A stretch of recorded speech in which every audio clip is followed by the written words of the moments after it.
ఒకసారి వేదవ్యాసుల వారు ఒక పురాణం రాశాడు. అందులో బలవాన్ ఇంద్రియగ్రామో విద్వాంసమపి కర్షతి, ఇంద్రియములు చాలా బలమైనవి, ఎంతటి జ్ఞానినైనా ఆకర్షిస్తాయి, ఒక్కొక్కప్పుడు జ్ఞానులు కూడా అజ్ఞానంలో పడతారు, బొట్లో పడతారు అని రాశాడు.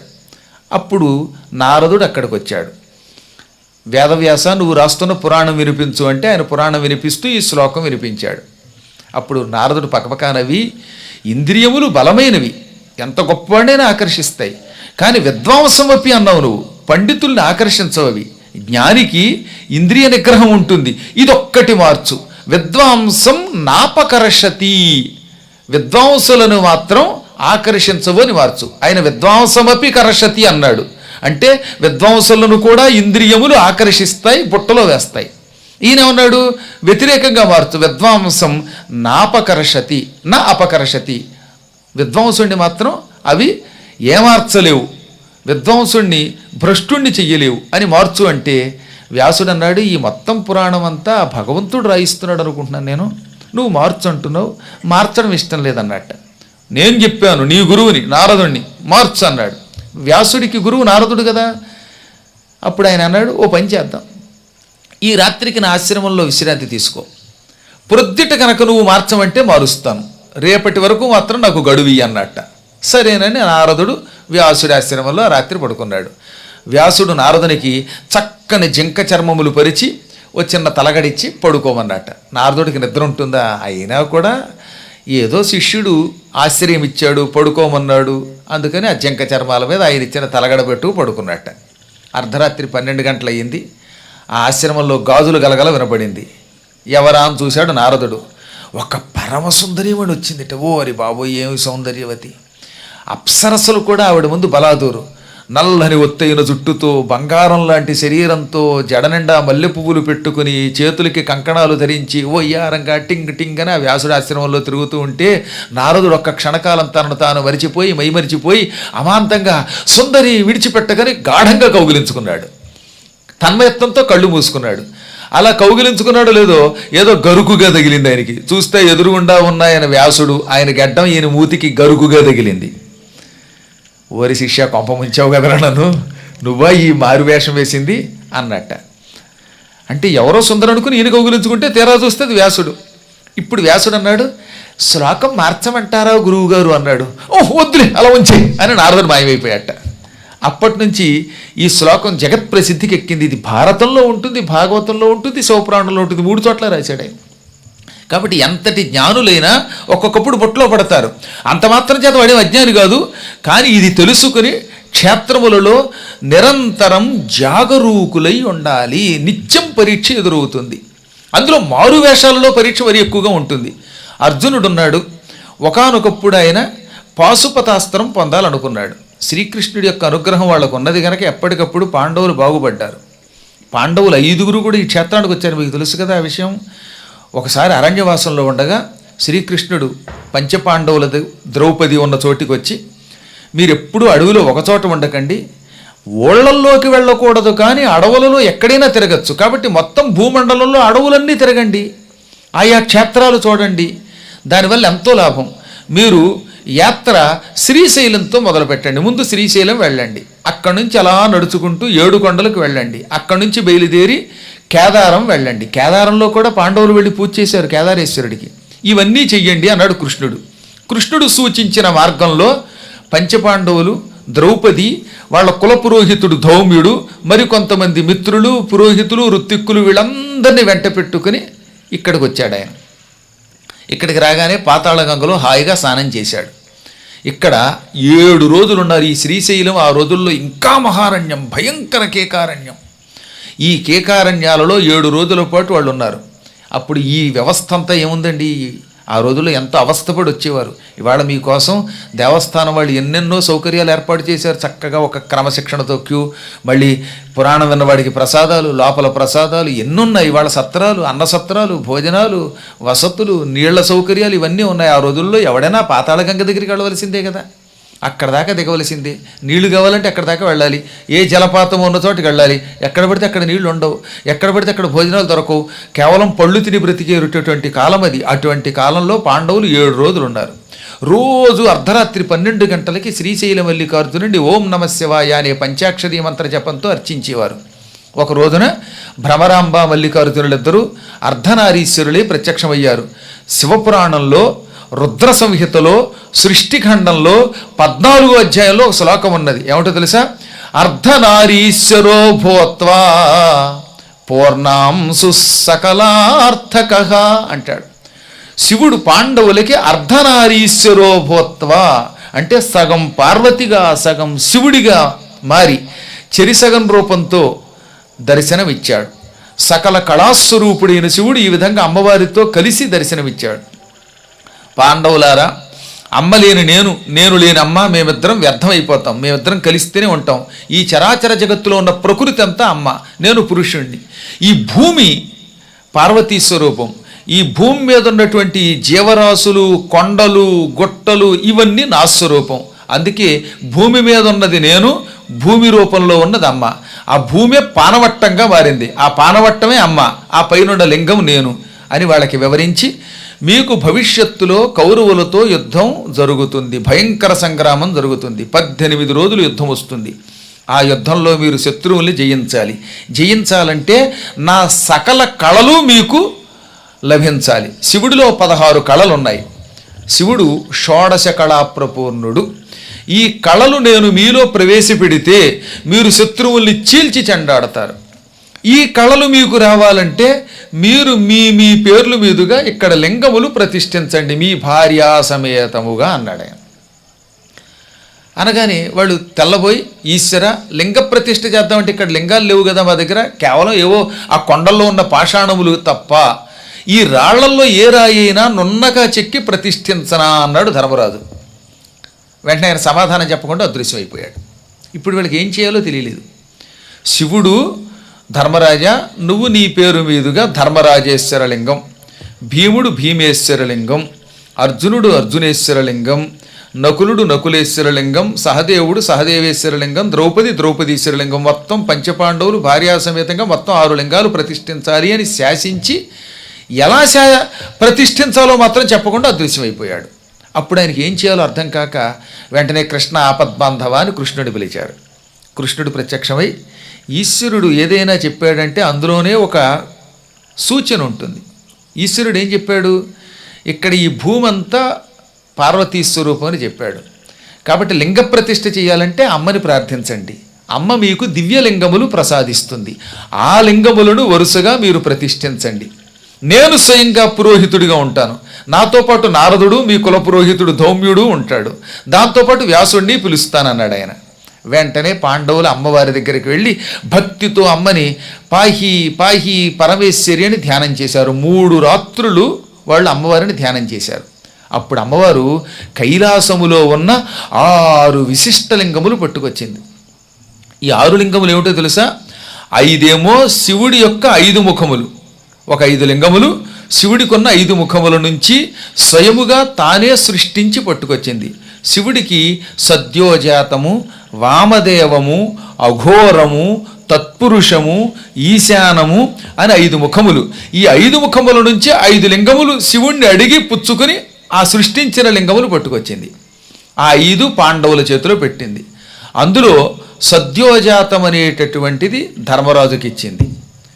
ఆ తర్వాత వామదేవాన్ని భీముడికి ఇచ్చింది, అఘోరమును అర్జునుడికి ఇచ్చింది, తత్పురుషాన్ని నకులుడికి ఇచ్చింది, ఈశానముఖాన్ని సహదేవుడికి ఇచ్చింది. 5గురికి 5 ఇచ్చింది.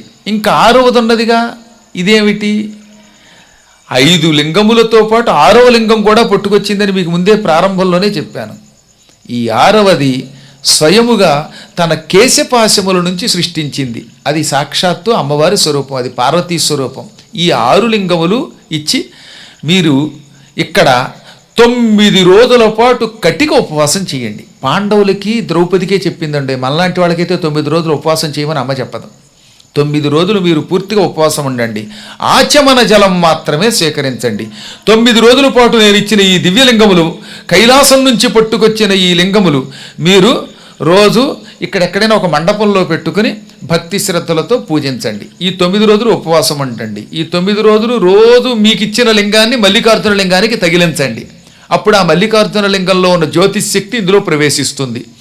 9వ రోజు మధ్యాహ్న సమయంలో శ్రీకృష్ణుడు, వేదవ్యాసుడు, నారదుడు, ధౌమ్యుడు వేదమంత్రములు చదువుతూ ఉండగా ఆలయంలో ప్రతిష్ఠించండి, మీకు సకల శుభాలు కలుగుతాయని పార్వతి అదృశ్యమైపోయింది.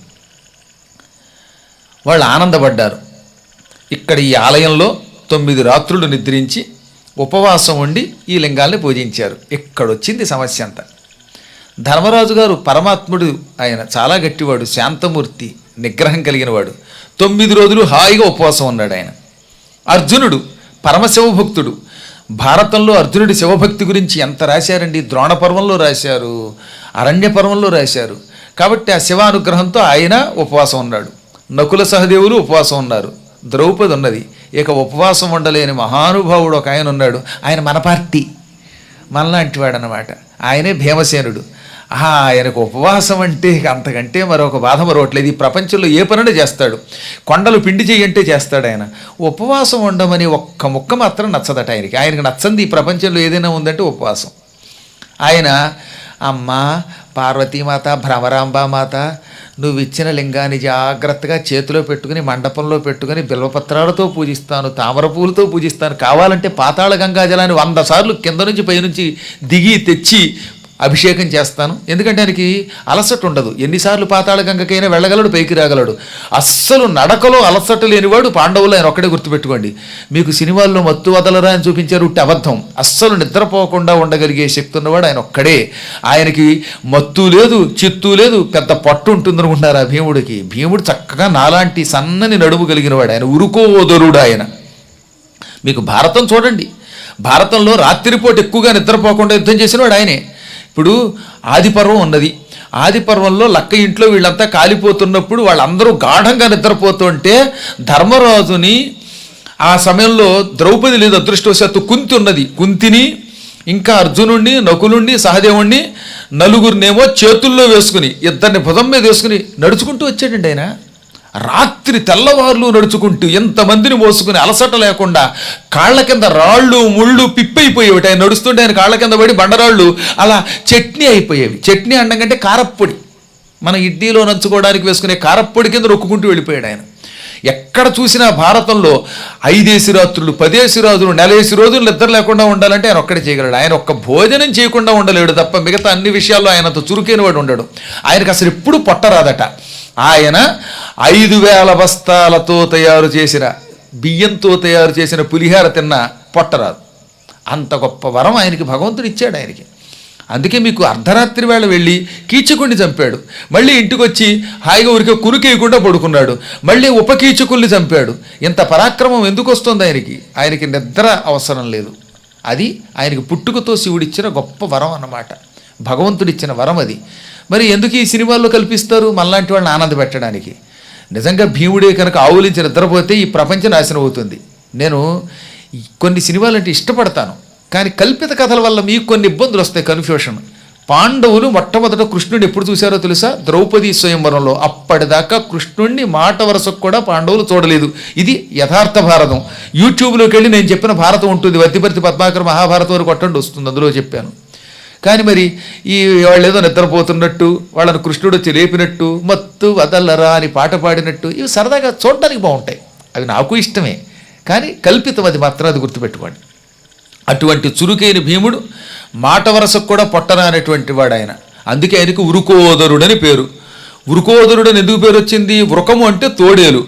తోడేలు పొట్ట వంటి పొట్ట కలిగిన వాడు ఆయన. తోడేలట ఒక ఆబోతుని తిన్నా బొజ్జ మాత్రం రాదు, లోపలికే ఉంటుంది ఆ బాజ. అలా భీముడు ఎంత తిన్నా పొట్ట రాదు. అది చాలా అదృష్టం ఉండే. కొందరికి పాప ఏం తిరపోయినా దిక్మాల బొజ్జలా ఊరిపోతుంది గ్యాస్ ట్రబుల్ వల్ల. కానీ మహానుభావులకి, ఆరోగ్యవంతులకి మాత్రం మాట వరసకు కూడా పొట్టరాదనమాట. అది ఒక గొప్ప వరం. అటువంటి భీముడు ఆహారం లేకుండా మాత్రం ఉండలేడు. ఇప్పుడు పార్వతీమాతని పిలిచి, మాత, మిగతా వాళ్ళందరూ ఉపవాసం ఉండగలరు, నేను ఉపవాసం ఉండలేను. నువ్వు 9 రోజులు ఆచమనం చేసిన నీళ్లు తప్ప ఇంకేమీ తాగొద్దు, తినద్దన్నావు. నాకు నీరసం వచ్చేస్తోంది. ఈ 9 రోజులు పూజ చేసేలోపు తిండి లేక చచ్చిపోతానేమో తల్లి. ఆ తర్వాత ఇక నేను లింగ ప్రతిష్ఠ చేయడం ఏమిటి? నన్ను తీసుకెళ్ళి బయట ఎక్కడో సమాధిలో ప్రతిష్ఠ చెయ్యాలి అన్నాడు ఆయన. ఆవిడ జాలిపడింది. సరేనా, ఆయన ఉపవాసం ఉండలేవా? కానీ ఉపవాసంతోటే నువ్వు లింగ ప్రతిష్ఠ చెయ్యాలి అని ఈశ్వరాజ్ఞ. ఏం చేస్తాం మరి, ఈశ్వరాజ్ఞ మేరకూడదు కదా అంది. ఏమోనమ్మా, నువ్వు అమ్మవి, నీ పాదాలు పట్టుకున్నాను, అమ్మకి పిల్లల ఆకలి తెలుస్తుంది, నన్ను చంపేస్తావో బతికిస్తావో నీదే బాధ్యత అన్నాడు. ఆవిడ వెంటనే జాలిపడి ఏమండోయ్ అని పక్కకి చూసింది. ఏమండోయ్ అనగానే మహానుభావుడైన భర్త కదా ఆయన, ఏదో మనలాంటి భర్తలైతే, మనలాంటి అంటే మీలాంటి వాళ్ళ గురించి చెప్పటం, మీరు జ్ఞానులు. కొందరు ఉంటారు భార్య పిలిచిందంటే చాలు తెగ విసుక్కుంటారు, కసుక్కుంటారు. రైల్వే స్టేషన్లో టిక్కెట్ కొనుక్కోవడానికి డబ్బులు ఇచ్చాడు, ఈ దిక్కుమాల భర్త బయట నిలబడి సిగరెట్ కాల్చుకుంటూ ఇదిగో టిక్కెట్లు తీసుకురా అన్నాడు. సరిగ్గా కర్మగాలి నేను ఎప్పుడు విజయవాడ స్టేషన్కి వచ్చాను, నేనేదో ప్రయాణానికి. పాపం భార్యామణి అక్కడికి వెళ్ళింది, ఓ రూపాయి ఓ 2 రూపాయలు తగ్గింది. ఏమండో తక్కువ ఇచ్చారనిగా, ఆ మాత్రం అడ్జస్ట్ చేయలేవా, మీ పుట్టింటి సొమ్ము ఉందిగా, పుట్టింటి సొమ్ము ఉంటే టిక్కెట్లు తేవడానికి ఆవిడ తేవాలా మళ్ళీ ఎక్కడికో వెళ్ళి. అంటే ఇంత చీటికి మటికి పెళ్ళ మీద విసుక్కుంటారు ఏంటో కొంతమంది అనమాట. అదొక కర్మయోగం. పాపం జగన్మాత ఎప్పుడు పిలిచినా ఈశ్వరుడు అవ్యాజ కరుణామూర్తి, మాట వరసకు కూడా విసుక్కోడు. అందుకే వీళ్ళిద్దరూ పక్క పక్కనే ఉంటున్నారు. మనం వాళ్ళ మధ్యలో ఏమైనా చిచ్చు పెట్టాలి తప్ప వాళ్ళు మాత్రం మాట వరసకు కూడా ఐకమత్యం విడిచిపెట్టరు. అందుకే ఏమండో అనగానే ఏమిటి భ్రమరాంబ అన్నాడు మల్లికార్జునుడు. మన పిల్లాడు ఈ భీమసేనుడు లింగ ప్రతిష్ఠ చెయ్యరా అని మీరిచ్చిన లింగం చేతిలో పెడితే ఆకలి కొండలేను, ఉపవాసం ఉండలేను అంటున్నాడు ఆయన. దీనికి ఏమైనా ధర్మ సూక్ష్మం ఉందా, రెమెడీస్ ఉన్నాయా అని అడుగుతున్నాడు ఆయన. ఈతడు ఉపవాసం ఉండకుండా ప్రతిష్ఠ చేసేందుకు ఏదైనా ఓ ధర్మ సూక్ష్మం ఉంటే, కొంచెం నియమాల్లో సడలింపు ఉంటే చెప్పండి అనగానే, తక్కిన వాళ్ళకైతే నియమాల విషయంలో మార్పు ఉండదు, కానీ ఒక్క భీముడికి మాత్రం అతని తత్వం నాకు తెలుసు గనక చిన్న మార్పు చేస్తున్నాను. ఈతడు కూడా కలియుగ మానవుడి వంటివాడు. కలవు అన్నగతాహ ప్రాణాహ. కలియుగంలో మానవులు అన్నము తినకుండా ఉండలేరు. అందుకే అన్నగతాహ ప్రాణాహ అంటే అన్నము తింటేనే బతుకుతారు వీళ్ళు. అన్నం తినకుండా, అన్నం అంటే ఇక్కడ కేవలం వరి అన్నం అనుకోకండి సుమా, అన్నము అంటే ఆహారం, అది ఏదైనా అవ్వచ్చు. మైసూరు బజ్జియో, కట్టు పొంగలో, దధ్యోజనమో, పులిహారో, వీధుల్లో వేసే పుణుకులో, చెణుకులో, ఏవో ఒకటి, మొత్తం మీద ఆహారం పడాలి. ఇవి లేకుండా బ్రతకలేడు జీవి. ఈ కలియుగ మానవులు ఎలా అయితే అన్నం లేకుండా బ్రతకలేరు, అలాగే భీముడు కూడా. కాబట్టి భీముడికి రాబోయే కలియుగ మానవులకి కొంచెం మార్పు చేస్తున్నాను. అన్నం తినకూడదు కానీ పాలు పళ్ళు తినే అవకాశం ఇస్తున్నాను. కాబట్టి 9 రోజులు ఉపవాసం ఉంటూ ఈయన పాలు తాగొచ్చు, పళ్ళు తినచ్చు. ఎప్పుడు కావాలంటే అప్పుడు కాసిన పాలు పళ్ళు తింటూ శివుణ్ణి అభిషేకించి ఆ లింగం ప్రతిష్ఠ చేసే అవకాశం ఇచ్చాను అన్నాడు శివుడు. భీముడి వంకతో మనం అదృష్టవంతులు అయ్యాం. తెలిసిన భీముడు కనుక ఆనాడు అడిగి ఉండకపోతే మన పని అయిపోయేది. కాబట్టి మనందరం కృతజ్ఞత కలిగి ఉండాలి. భీముడే కనుక పార్టీ పెడితే మన ఓట్లను ఆయనకు వేయాలి. అంతటి మహానుభావుడైన ఈ విధంగా భీముడికి కలియుగ ప్రాణులకి వరం ఇవ్వగానే భీముడు ఆనందపడిపోయి జై జగదంబకి జై మల్లికార్జునుడికి అని పొంగిపోయి, అదృష్టవశాత్తు ఆ సమయంలో ఇక్కడికి ఆవుల మందతోటి వచ్చారట కొంతమంది. నాయనలారా పితకండి పాలు అన్నాడు. వాళ్ళు అలా పొద్దున్నుంచి పాలు పితుకుతూనే ఉన్నారు, ఈయనకి గుండిగలు ఇస్తూనే ఉన్నారు. ఆ పాలు గుండిగలు గుండిగలు గుండిగలు పాలు తాగాడు. ఎన్ని పాలు తాగినా చాలండు. పాలతో ఆకలి తీరట్లేదు ఆయనకి. మనమా 2 గ్లాసులు పాలు తాగితే వెగటైపోతుంది. ఆయన తాగేశాడు. తాగి పాలు సరిపోవటం లేదు. 9 రోజులు, ఇప్పటికింకా ఒక పూట గడిచింది. 8:30 పూటలు గడవాలి. ఎలా రా బాబు అనుకుని మళ్ళీని పళ్ళు కూడా తినచ్చన్నాడు కదా అని ఇక్కడ పాపం అదృష్టవశాత్తు ఆయనతో పాటు కొంతమంది చెంచులు చూడడానికి వచ్చారు. వాళ్ళని పిలిచి చుట్టుపక్కల అడవుల్లో బోలెడన్ని రకాల చెట్లు పళ్ళు కనపడుతున్నాయి, కోసుకొచ్చేడు బస్తాలకు బస్తాలు, ఎంత డబ్బు కావాలంటే అంత డబ్బు నేను పట్టాభిషిక్తుడయ్యాక ఇస్తానన్నాడు. పాపం వాళ్ళు పట్టుకొచ్చారు. ఇక చూడండి, మొత్తం ఈ క్షేత్రం అంతా పళ్ళతో నిండిపోయాయి. ఆ పళ్ళని టెంకతో సైతంగా మామిడి పండు, టెంక పీక్కోవడం కూడా లేదా, కుటుక్కను వేసుకుని మింగేసేట. టెంక కూడా కసాపిసన వెళ్తే అరిగిపోయేది ఆయనకి.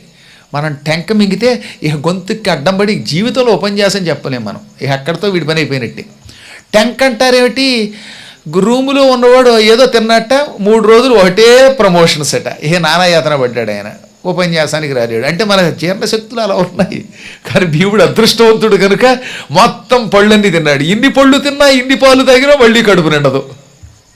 ఒక్కరోజు గడిచింది మొత్తం మీద పాలతో పళ్ళతో. నిజంగా ఎంత చమత్కార ఘట్టం అండి. మళ్ళీ ఆయన ఏం చేశాడో తెలుసా, అర్ధరాత్రి వాళ్ళు అందరూ కూడా ఏకబిల్వం శివార్పణం అనుకుంటూ ఉంటే పక్కకు వచ్చి జగదంబ భ్రమరాంబ రక్షించుతల్లోయ్ అన్నాడు. మళ్ళీ వచ్చింది ఆవిడ. ఏం నాయనా, పాలు తాగొచ్చు, పళ్ళు తినొచ్చు, ఆ పళ్ళు తింటూ పాలు తాగుతూ ఉపవాసం ఉండి పూజ చేసుకోమంటే మీ వాళ్ళంతా బెల్లపత్రాలతో పూజిస్తుంటే నువ్వు మళ్ళీ ఇక్కడికి వచ్చి అమ్మ అని నన్ను పిలుస్తున్నావు, ఏం వచ్చింది తంట అంటే, అమ్మ తంటాయే, నాకు వంట చేస్తే వచ్చే పదార్థాలు తింటే తప్ప ఈ పళ్ళు పాలతో కడుపు నిండేటట్టు లేదు, నాకు పెద్ద తంటా తెచ్చామన్నాడు ఆయన. మళ్ళీ జాలిపడింది ఈవిడ. క్షణాలకోసారి ఆయన పిలిస్తే ఆయన ఏమనుకుంటాడో, సర్లే నీ కోసం పిలుస్తున్నాను అని మళ్ళీ ఏమండో అంది. స్వామివారు మళ్ళీ వచ్చాడు. ఏమిటి భ్రమరాంబ, నువ్వు ఇక్కడ ఉన్నంత వరకు వీడు ఇలాగే అంటాడు, కనపడకుండా పో అన్నట్ట. కనపడకుండా ఎలా పోతామండి, మన పిల్లలు వీళ్ళు ప్రత్యక్ష దైవాలం, మనం గుర్తుపెట్టుకోండి. దేవతలు భ్రమరాంబ మల్లీశ్వరులు ప్రత్యక్ష దైవాలు. ప్రత్యక్ష దైవాలు భ్రమర మల్లీసులు అని ఒక పెద్ద గొప్ప పాట ఉన్నది. కనపడే దేవతలు వాళ్ళు, ఇక్కడ మాత్రం కనపడతారు, నాకు కనబడ్డారు, నేను అనుభవంతో చెబుతున్నమాట. ఇదే నేను అసత్యం ఆడుతుట్లా, ఏదో పురాణాలు విని చెప్పడంలా. నేను ఎన్నో పర్యాయములు నా అదృష్టవశాత్తు దర్శనం చేసుకున్నాను. ఎవడ నమ్మినా నమ్మపోయినా నాకు వచ్చే లాభము లేదు, నష్టము లేదు. ఈ క్షేత్రంలో అడుగడుగున ఏదో రూపంలో అమ్మవారు కనపడుతుంది, ఏదో రూపంలో అయ్యవారు కనపడతాడు. ఈ శ్రీశైలం నాకు గురుస్థానం, నా చిన్నప్పుడు నడిచి వచ్చిన స్థలం అని చెప్పాను మీకు ఎన్నోసార్లు. కాబట్టి అనుభవపూర్వకంగా చెబుతున్నాను. ఆవిడేమన్నది, మనం ప్రత్యక్ష దైవాలం, వీళ్ళు పిలిస్తే పలకవలసింది, కాబట్టి మళ్ళీ ఇంకేదైనా వరం ఇవ్వండి, వీడికి పాలు పళ్ళు సరిపోవటం లేదట. అంటే అప్పుడు ఆయన ఏమన్నాడో తెలుసా, అన్నము తినకు, అన్నం భిన్నం చేసుకు తిను అన్నాడు ఆయన. అంటే ఏమిటనమాట, బియ్యమును ఆడిస్తే నోకొస్తుంది, బియ్యపు రవ్వ, ఆ రవ్వతో ఉప్పుడు పిండి చేసుకు తినే అధికారం నీకు ఇచ్చాను. అది తింటే అది ఉపవాసంతో సమానమవుతుంది. అలాగని పూర్తిగా కటిక ఉపవాసము కాదు, ఉపవాసం ఉండి లేనట్టు ఫలితం ఇస్తుంది. కాబట్టి నువ్వు హాయిగా పిండి చేసుకు తిను అనగానే ఆయన వెంటనే ఏమన్నాడు తెలుసా, కలియుగంలో మానవులు ఉపవాసం ఉన్నప్పుడు పిండి చేసుకు తినే అధికారం ఈ స్వామి అన్నాడు ఆయన. అందుకనే కలియుగంలో మనం ఉప్పుడు పిండి చేసుకు తినచ్చు, ఒక్క ఉప్పుడు పిండి. ఉపవాసం ఉన్నవాడికి అన్నం భిన్నం చేసుకు తినచ్చు అన్నమాట. బియ్యమును రవ్వ కింద ఆడి దానితో పిండి చేసుకు తినచ్చు. ఆ బౌసీ రవ్వ ఇవి, లేకపోతే పూరీ కూర, దెబ్బ రొట్టె, ఇవి దెబ్బలు తినకూడదు. ఇవన్నీ తింటే ఉపవాసం కాదు. ఉపవాసమునకు కేవలము పురాణము శాస్త్రము ఒక్క ఉప్పుడు పిండి మాత్రమేనే తినే అధికారం ఇచ్చింది. గురువుగారండి నేను ఉపవాసం ఉన్నానండి, అటుకులు పులిహార పెట్టరా అండి, మరవరాల పులిహార పెట్టరా అండి అంటే అది ఉపవాసం అవతల్లో, అది అధికాయాసం అవుతుంది. కేవలం ఉప్పుడు పిండికి మాత్రమే అవకాశం ఇచ్చారు. అన్నం భిన్నం కుర్యాత్, అన్నమును భిన్నము చేసుకు తినచ్చు అని భీముడి ద్వారా మనకి పాప ఈశ్వరుడు ఓ చిన్న సులభోపాయం ఇచ్చాడు. భీముడు బ్రహ్మానంద భరితుడైపోయి అర్ధనారీశ్వరులకి జై అన్నాడంతే. ఇంకక్కడి నుంచి ఆయన శివలింగార్చన పక్కన పెట్టి వెంటనే బస్తాలకు బస్తాలు బియ్యం తెప్పించి గిర్రును విసిరేశాడు. ఆయన విసిరితే అంతండి, గట్టిగా నిలబడితే బియ్యం అంతా భిన్నం అయిపోతాయి. భిన్నం చేసుకుని చక్కగా 2-3 గుండిగలు తెప్పించుకొని ఆయనే ఎసరు పెట్టుకుని, ఆయన మంచి పాకం చేస్తాడుగా, నలభేమ పాకం అన్నారు, అంతేగాని ద్రౌపది దమయంతి పాకం అన్నారా. శుభ్రంగా ఆయన ఉప్పుడు పిండి చేసుకుని తాను తిని, ధర్మరాజా కాస్త ఏమైనా తింటావా అన్నట్టు. నాకు అక్కర్లేదులేండి ఆయన, మేము మాత్రం హాయిగా మంచినీళ్ళు తాగి ఉంటాం, మళ్ళీ నీ పార్టీలోకి మమ్మల్ని లాక్కో అని చెప్పి కేవలం నువ్వు తినన్నారు. హాయిగా భీముడు స్వామివారికి మళ్ళీ నైవేద్యం పెట్టే తినేవాట. భీముడు ఏమి తిన్నా ఈ శ్రీశైల మల్లికార్జునుడికి అమ్మవారికి నైవేద్యం పెట్టకుండా ఈశ్వర నివేదనం కానీ ప్రసాదం తినలేదు, హాయిగా తిన్నాడు. 9 రోజులు సుఖంగా గడిపాడు, భక్తితో పూజించాడు. ఇంకొక మాట చెప్పారుండో ఇక్కడ, శ్రీశైలములో బిల్వవృక్షము నాటినవాడు మాట వరసకు కూడా పునర్జన్మెత్తడు. శ్రీశైలానికి అంత దివ్యశక్తి ఉన్నది. ఇక్కడ బిల్వవృక్షం నాటినవాడు శ్రీశైల లింగ ప్రతిష్ఠ చేసినటువంటి వాడు పొందే అంత మహాఫలితం పొందుతాట. అందరం బిల్వవృక్షాలు నాటలేకపోయినా దానికి ఇంకొక సూక్ష్మ మార్గం ఒకటి ఉన్నది. ఇక్కడెక్కడైనా బిల్వవృక్షాలు కనపడితే వాటిలో ఇన్ని నీళ్లు పోయండి, లేదా బిల్వవృక్షాలు నాటే వాళ్ళని ప్రోత్సహించండి. శ్రీశైలంలో బిల్వవృక్షానికి ప్రదక్షిణ చేసిన, బిల్వవృక్షాన్ని నాటిన, దానిలో నీళ్లు పోసిన, లేదా ఈ బిల్వవృక్షాలను పెంచే దేవస్థానం వారికి ఆర్థిక సహాయం చేసిన, చందాలు ఇచ్చిన ఇటువంటి వారంతా తప్పక కైలాసం పొంది తీరుతారు. ఈ క్షేత్రానికి బిల్వవృక్షానికి అవినాభావ సంబంధం ఉన్నది. మొట్టమొదటి బిల్వవృక్షం ఇక్కడ నాటినవాడు బ్రహ్మ విష్ణువు. ఒకప్పుడు బ్రహ్మ విష్ణువులిద్దరూ కూడా శివుడు లింగరూపం ధరించాక స్వయంగా వచ్చి బిల్వవృక్షములు నాటి ఆ బిల్వపత్రములతో పూజించారు. అప్పుడు స్వయంగా ఆయన వరం ఇచ్చాడు, ఈ క్షేత్రంలో బిల్వవృక్షము నాటినవాడు, బిల్వవనం తయారు చేసినవాడు, వాళ్ళందరికీ శాశ్వత కైలాసం ఇస్తాను, పునర్జన్మ నవిద్యతే అని వరం ఇచ్చాడు ఆయన. అందుకే భీముడు ఆ కాలంలో ఇక్కడ కొన్ని బిల్వవృక్షాలు నాటాడు. వాటిలో బిల్వ పత్రాలు పట్టుకొచ్చాడు. ఆ పత్రాలతోటి ఈశ్వరుణ్ణి పూజించాడు. 9 రోజులు గడిచింది. 9వ రోజు పూర్తిగా కాదు, 9వ రోజు మధ్యాహ్నానికి ప్రతిష్ఠ చేయాలి, వాళ్ళకి నియమం అది. 9వ రోజు సరిగ్గా సూర్యుడు నడినెత్తుకొచ్చే సమయంలో అభిజిన్ముహూర్త కాలంలో శ్రీకృష్ణుడు, కులపురోహితుడు ధౌమ్యుడు, సాక్షాత్తు నారదముని, వేదవ్యాసముని, ఎంతమంది మహన్యాసాదులు ఉచ్చైహిస్వరంతో చదువుతూ ఉండగా, పెద్ద కంఠంతో చదువుతూ ఉండగా స్వయముగా ముందు ధర్మరాజు లింగ ప్రతిష్ఠ చేశాడు. ఆ తర్వాత భీముడు, ఆ తర్వాత అర్జునుడు, తర్వాత నకులుడు, తరువాత సహదేవుడు, తర్వాత ద్రౌపది, వీరంతా వరుసగా లింగ ప్రతిష్ఠ చేశారు. ఇప్పుడు మీరు చూడండి, లోపల నుంచి ఈశ్వర దర్శనం చేసుకుని మల్లికార్జున దర్శనం చేసుకుని బయటికి రాగానే ఆ కటకటాల్లోంచి వస్తూ ఉంటే ఇక్కడ వీరభద్రుడు పక్కనే కనపడతారు. మీరు చూడండి, వరసగా పంచపాండవులు ప్రతిష్ఠ చేసిన లింగాలు ఉంటాయి, కటకటాల్లో ఉంటాయి. మళ్ళీ అది చూడకుండా బయటకు వచ్చేస్తే మాత్రం మీకు ఆ లోపలికి వెళ్ళే అవకాశం ఉండదు. వచ్చేటప్పుడు ఒక్కసారి చూసుకురండి. ఎల్లవేళలో వచ్చేవాళ్ళని పక్కన పెడితే అప్పుడప్పుడు మాత్రమే ఏదో జన్మానికో శివరాత్రిని వచ్చేవాళ్ళు తప్పకి ఈ లోపలికి వచ్చిన వాళ్ళు ఆ లోపల కాసేపు ఉండి ఆ పంచపాండవులు ద్రౌపది ప్రతిష్ఠించిన లింగాలు చూడాలి. వరుసగా లోపల పృథివ్యాపస్థేజో వాయురాకాశములని పిలువబడే భూలింగం, జలలింగం, వాయులింగం, ఆకాశలింగం, అగ్నిలింగం, పంచభూతలింగాలు ఉన్నాయి. లోపల అక్క మహాదేవికి మల్లమ్మకి కూడా గుడి ఉంది లోపలికి. కుమారస్వామి వారు ఉంటారు అక్కడ. ఇవన్నీ చూడాలి, భక్తితో చూడాలి. బయట అష్టమూర్తులు, 8 మూర్తులు ఉన్నారు చూశారు కదా. సరిగ్గా బయటికి రాగానే, గుళ్ళోంచి బయటికి రాగానే ఈవతల వైపు, తూర్పు ప్రాకారం వైపు 8 మూర్తులు ఉంటారు. వాళ్ళని చూడాలి. వీలున్నప్పుడల్లా ఇవన్నీ చూసుకోవాలి. ఏదో ఆదివారం వచ్చాం, దూరం నుంచి ఆ శివుడికి దండం పెట్టాం, అమ్మకి ఇంత దండం పెట్టాం, ప్రసాదం తిన్నాం, పారిపోయామంటే కేవలం దానివల్ల ఉపయోగం లేదు. ఈ క్షేత్రమునకు కొన్ని నియమములు ఉన్నాయి. ఇవన్నీ ఈశ్వర ఆదేశములు అన్నమాట. శివపురాణములో 12 జ్యోతిర్లింగ మహిమల్లో చెప్పారు. ఇవన్నీ కూడా దర్శనం చేసుకోవాలి. మహానుభావులు కదటండి వాళ్ళు. ఎన్నో కష్టాలు పడి ఇక్కడికి వచ్చి ఉపవాస ఆయాసాలు పొంది ఆరు బయటే పడుకుని, ఎన్నో కటిక నేల మీద పడుకుని కష్టపడి కిందకి పాతాళగంగ దాకా నడిచి వెళ్ళి నీళ్లు పట్టుకొచ్చారు. ఇవాళ మనకి రోప్వేలు వచ్చాయి, ఆటోల్లో వెళ్ళిపోతున్నారు. కానీ వాళ్ళు మెట్లమ్మట వెళ్ళారు, రాళ్ల మీద వెళ్ళారు. మెట్లు కూడా లేని రోజుల్లో రాళ్ళు పట్టుకుని కిందకి జారుకుంటూ వెళ్ళారు. దానికి తపస్సు అని పేరు. మనం కష్టపడి పాతాళగంగకి నడిచి వెళ్ళి స్నానం చేసి వస్తే దానికి కాయిక తపస్సు, అంటే శరీరముతో చేసే తపస్సు అని పేరు. కాయిక తపస్సు, వాచిక తపస్సు, మానసిక తపస్సు అని తపస్సులు 3 రకాలు. కాయిక తపస్సు అంటే మన శరీరమును కష్టపెట్టి చేసే ఉపాసన. అంటే ఏమిటి? డోర్నాల నుంచి ఇక్కడ దాకా నడిచి వచ్చారనుకోండి, ఆ నడక కాయిక తపస్సు. పాతాళగంగకి నడిచి వెళ్ళి అక్కడి నుంచి చెంబు నీళ్లు పట్టుకొచ్చి ఇక్కడ ఎక్కడన్నా శివలింగం మీద పోసారనుకోండి, అది కాయిక తపస్సు. రోప్వేలో డామ్మని దిగిపోయి బొబ్బలు వసుకొచ్చామండి అంటే ఆ తర్వాత యమకెంకర్లు కొట్టే బొబ్బల్లోంచి మనం బయటపడలేం. అప్పుడు బొబ్బలు పెట్టక తప్పదు. హాయిగా దిగి వెళ్ళి కష్టపడి తపస్సు చేయాలి, అందులో స్నానం చేయాలి, నీళ్లు తేవాలి. ఇవన్నీ ప్రదక్షిణలు చేయటం, తీర్థయాత్రలకు వెళ్ళటం కాయిక తపస్సు. ఇవాళ ఈ కాయిక తపస్సు ఎందుకు చెయ్యలేకపోతున్నాం? పూర్వే వయసి, ఎప్పుడు యవ్వనంలో ఉండగా తీర్థయాత్రలు చేయాలి. అందరికీ యవ్వనంలో ఉండగా విషయలోలత్వం ఎక్కువైపోయింది, సంపాదన మీద వ్యామోహం ఎక్కువైపోయింది. దానివల్ల ఏమవుతుంది? 50 ఏళ్లలోపు తీర్థయాత్రలు చేసేవాళ్ళు తగ్గిపోయారు. 60 ఏళ్ళు దాటాక రిటైర్ అయ్యాక అప్పుడు కదండి మనం తీర్థయాత్రలు చేయాలంటే ఆఫ్టర్ 60 మనం కదలలేని స్థితిలోకి వచ్చాం. మోకాళ్ళు పనిచేయవు, చేతులు పనిచేయవు, చూపులు పనిచేయవు. నా 2 కళ్ళు పనిచేయట్లేదు. ఎందుకు పనిచేస్తాయి? నీ వయస్సు ఎంత ఉంది? నువ్వు ఎన్ని పిచ్చ పనులు చేసావు? తినకూడదు అడ్డగడ్డ మేర గడ్డి తిని నీ ఇష్టం వచ్చినట్టు తిరిగావు.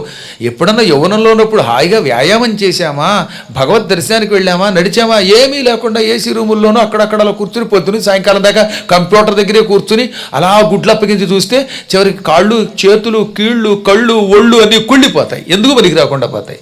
ఏది వ్యాయామం ఏదండి మనకి? నడవాలి చక్కగా. నడవలేకపోతే పెళ్లి కాకుండా 30 ఏళ్ళు ఉన్న వ్యక్తికేమో ఇంత పొట్ట, ఇంత లావు శరీరం వచ్చేస్తే వాడికి ఏం పని చేయగలుగుతాడు?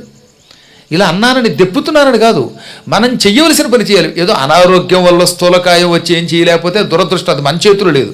కానీ కనీసం మానవుడు భగవత్ సేవ కోసమైనా వెళ్ళాలి. పూర్వకాలంలో పాఠశాలలకి నడిచాం, గొళ్ళకి నడిచి వెళ్ళాం, ఆలయాలకి నడిచి వెళ్ళి 108 ప్రదక్షిణలు పిల్లలు చేసేవారు. అదంతా కాయిక తపస్సు, అది చెయ్యాలి.